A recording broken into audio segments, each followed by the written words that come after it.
welcome back to Coaching with the Bible. This week, the reading of Beshalach. Our topic this week, obstacles. We've reached the milestone, episode number 70. This is season 2, episode 16, overall number 70. And as we hit milestones like this, I try really hard to stay appreciative and to show some gratitude and really thank everyone for staying with me for now 70 weeks, which is amazing. Really amazing. So thank you, everyone, and appreciate your comments. I appreciate your insights. I appreciate your questions, and I certainly appreciate your motivation each week. Each week it's a different thing. This week someone reached out and said, I'd love if you posted the podcast earlier in the week so I'd have more time to listen to it and maybe implement some of the things that you're talking about. Last week, someone had just simply a comment as to what was the topic that was being discussed. So I appreciate all of it because this is not just me. It is me producing it. It is me doing the work here on the research side. But if it was just simply me doing that, it wouldn't be worth very much. It would just be me studying. But having the opportunity to share and to refine ideas and to work through the ideas and to, garner the wisdom of the audience and the people listening, friends, family, colleagues, it really just makes me better, makes me stronger, makes me go deeper, makes me work harder, makes me put more effort in. So as we hit 70, I am forever thankful and appreciative to all of you for being out there. Obstacles are everywhere. And as much as this week's reading is about the first steps of freedom, and the first pangs of freedom, because it is really both, I want to focus on it and think about it slightly different way. Last year, we focused on complaining. We simply focused in on the people of Israel having reached the desert, and now every moment is another type of complaint. Complaining about water, complaining about food, complaining about the weather, complaining about the Egyptians, complaining about the sea, complaining about everything. Complain. But if we simply just stop and focus only on the complaining, we lose A, part of the complexity of what's going on, and B, a lot of the depth as to what exactly is happening. And what's happening here is the process of freedom isn't just the first moments of freedom. The process of becoming a free person, a free nation, of going from slavery in the hands of the Egyptians to servitude in the arms and the embrace of God, paraphrasing terms from Rebbe Sachs on that point specifically, is a process. It takes time. Perhaps it was the expectation that the people would leave Egypt and it would be over. That the Exodus had happened, and then now that they were freed and they were redeemed. And they are disabused of that notion fairly quickly in this week's reading, in the sense that it is not over, and that the process of becoming actually a free person, a person who can actually serve, in this case of the people of Israel, serve God to the fullest, takes time. It's a development over weeks and months and years. But the obstacles are interesting. And obstacles in general are interesting. Things that get in the way, right? We always remember growing up, the objects in the rearview mirror are closer than they appear, because all the obstacles in life are actually closer than they appear. That's not meant to be said scarily, to scare anyone, to freak anyone out. But the reality of our lives is that as we walk the narrow path, there are obstacles everywhere. Most of them we don't see or we don't notice, or they're not actually obstacles for us. They're obstacles for the people walking to our right, to our left, in front of us, and behind us. But each of us along our path encounter obstacles. And so the question I want to deal with today is, why is it the case that God makes it so fraught with obstacles and difficulty for the people of Israel in the desert? What does that mean? And particularly, then for us as individuals, what about it with respect to obstacles? And so I was reading a lot in the last couple of weeks about obstacles because I've been working with some organizations and some leaders, some individuals on their goals and setting goals. And one of the things that I talk about and work with people on when setting goals is also to be mindful of the obstacles, the things that get in the way. Because I think it's actually a part of the goal-setting process. Because more than anything else, it's very much a part of the success process. Getting to success, whatever that is for you as a determinant,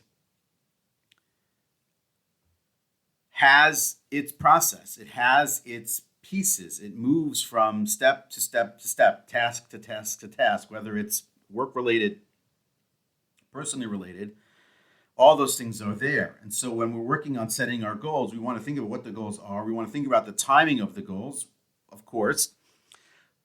But we also want to be able to measure it, obviously. But one of the things that really is important in terms of trying to get to the goal is to prepare for the goal, to getting to the goal, is to think about what might get in the way in the course of trying to reach that goal. What are the obstacles that I may face? And then how do I prepare for them? Really important. And so here it's interesting with respect to the people of Israel, they go through a variety of types of obstacle in the course of a very short period of time. And that's part of the interesting thing about obstacles. They're not the same. We don't attack them the same way for different kinds. Each one requires its own process, its own thought, its own thinking. And that's what we're going to talk about right now. So here we go. The people of Israel leave Egypt. The first obstacle that they encounter is one they don't even realize is there. At the beginning of the reading this week, God takes them on a circuitous route towards the sea instead of taking them through the land of the Philistines, lest there be a war and they want to go back to Egypt. So the first obstacle that the people are to encounter is in fact one they don't encounter because God is preemptive in taking them in a different route. Because God appreciates and understands the mental state or the fragility within which the people of Israel are in at that moment, and God wants this to succeed. And so that obstacle is not taken on head on, it's in fact avoided. The second obstacle that they come across is in fact the sea. The third obstacle they come across is the Egyptians now chasing after them, and then relatedly, therefore, they find themselves legitimately being a rock in a hard place here. They're between the sea and the Egyptians. The obstacle in front of them is the one that appears to be holding them back from success. The obstacle behind them is the one that held them down for so many years, and now they are stuck. They're going to then face additional obstacles later on with respect to not having water multiple times, how they're going to handle that situation, right? Those are typically speaking more about survival type obstacles, food in the same manner, except that when you realize exactly what's going on inside the language, going inside baseball on the language of those obstacles as they face them, there's more to it. And so you see a sequence and a series of obstacles that get in their way, and then the last one is an impending war, and then ultimately an actual battle with the nation of Amalek, the Amalekites, at the end of the reading. And so there's a series, point by point by point, and one can look at it a lot of different ways. And the way we want to see them is that at every moment that maybe they think that they have progressed, boom, another obstacle. And why is that? And so Rabbi Yechezkel Levenstein, in his work, the Yad Yechezkel, asked this question. Why does God make it so darn hard for the people? It was hard enough. They spent all that time in slavery for generations, for centuries. It was hard enough. And so why is that now still hard? Let it be a moment of rest.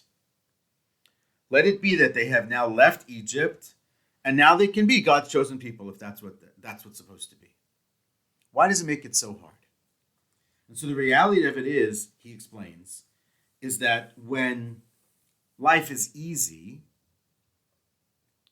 when the path is straight, no bumps in the road, the person doesn't grow. The person doesn't progress. Sort of what we talked about way back in episode 2, comfort zone versus growth zone. Part of what's great about the growth zone is that it's uncomfortable in the growth zone, is that it scratches and itches in the growth zone. And so because it's a tighter space and something's scratching and itching and poking at you, that's how you grow. And so the people of Israel, each step is a step in their progress of growth. Or to put it in a different term once, many years ago I was at a work meeting. I was meeting with a senior member of a board of directors of an organization that I was working at. And the person had asked me for an update, just what's going on. And so the meeting wasn't a great meeting. I have a lot of these stories that don't end particularly well. The meeting wasn't a great meeting. In fact, it was a one-on-one meeting. In fact, the person actually really, I felt like, started to doze off and fall asleep during the course of the meeting, which was, I would say, highly offensive, but okay. And so I shared the update, and I shared a whole list of problems and obstacles that were in the way of success in that project. And he looked at me, and this was literally the one kernel that came out of that meeting that was worth anything. I still remember it to this day. It's now, I don't know, maybe more than a decade ago. He said, don't look at them as problems. Obstacles are opportunities. Obstacles are opportunities. And so when you see an obstacle in front of you, he said, don't run away from it, run toward it, embrace it. It's an opportunity.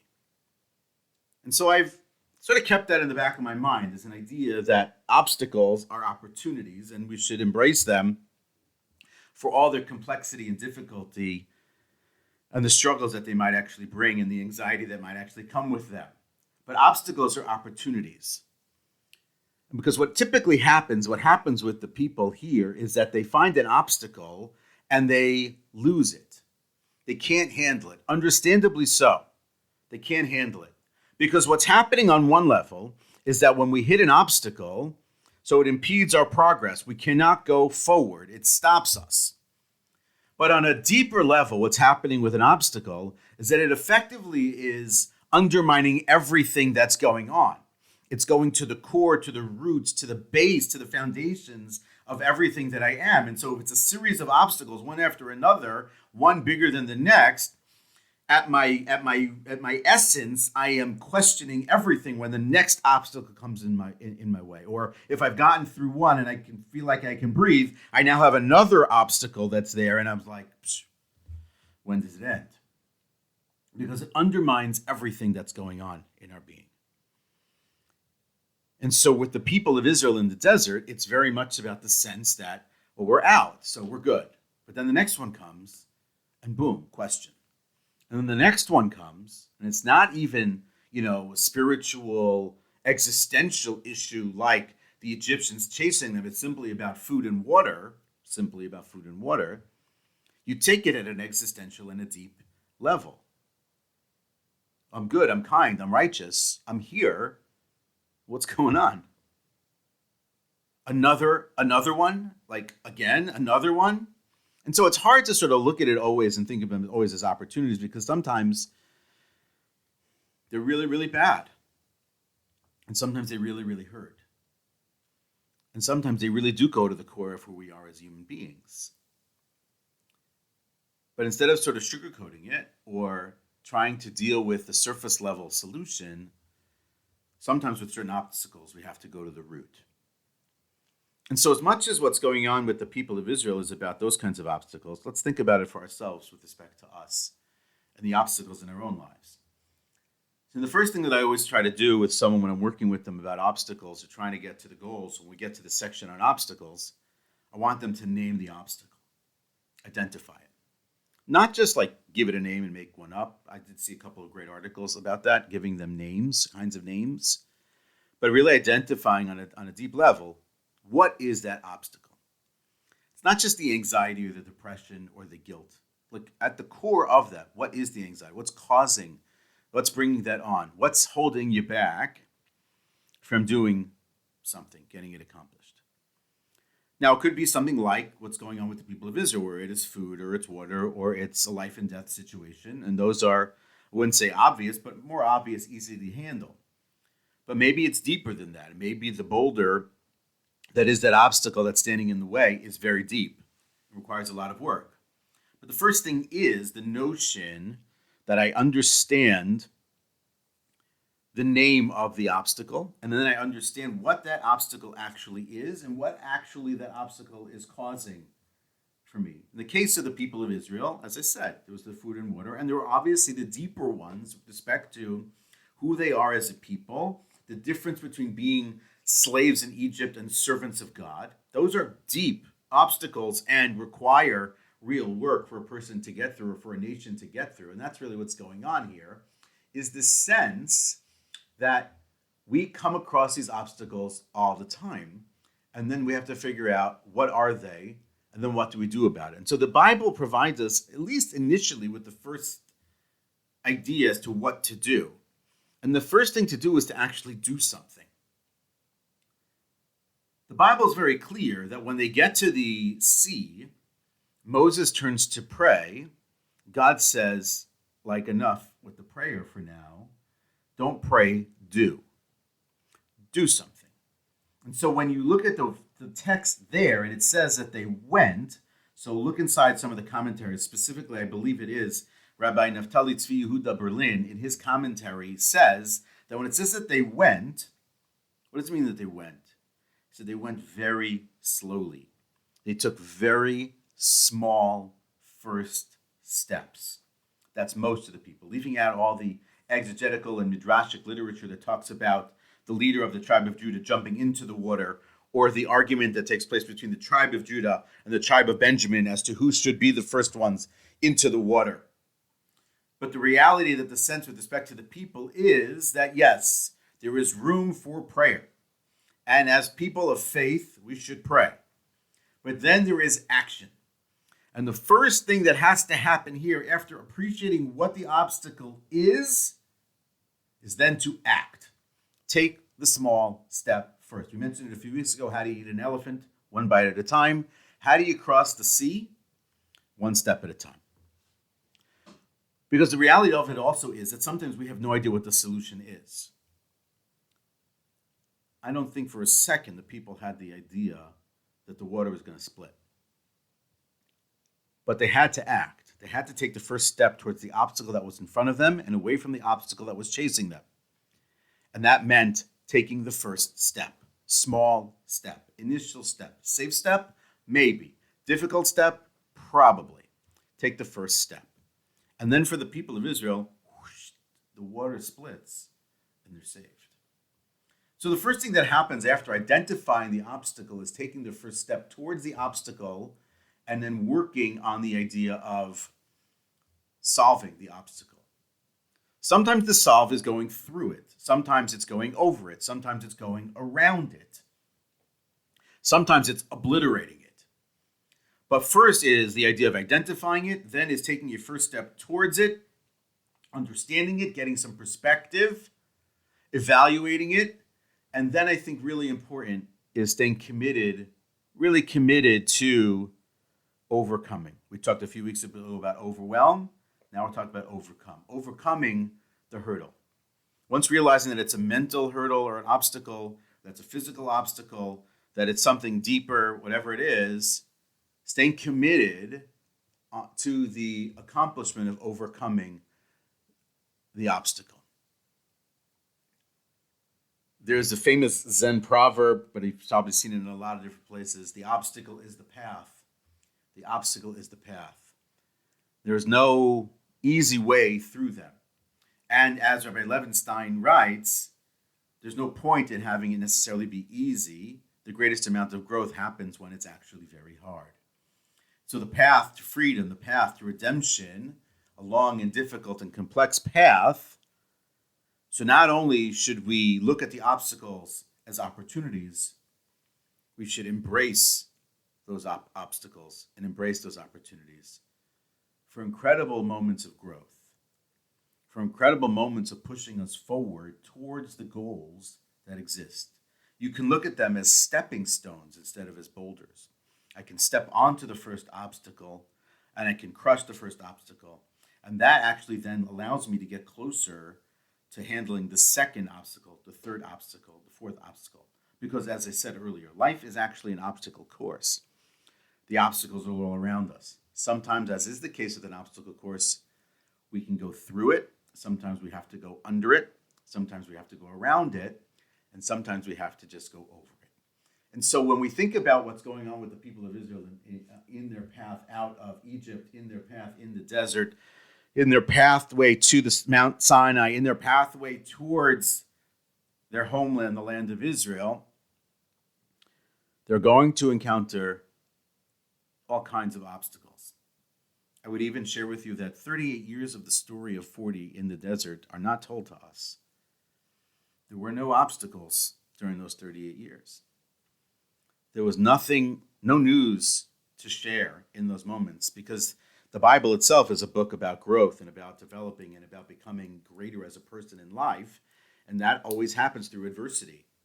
It always happens through the grain of sand being inside to create the pearls.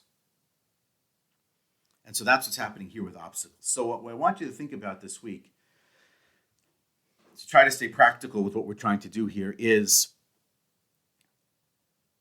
pick the first obstacle that's in front of you. Don't go for the biggest obstacle. They don't get extra points for trying to tackle the biggest obstacle.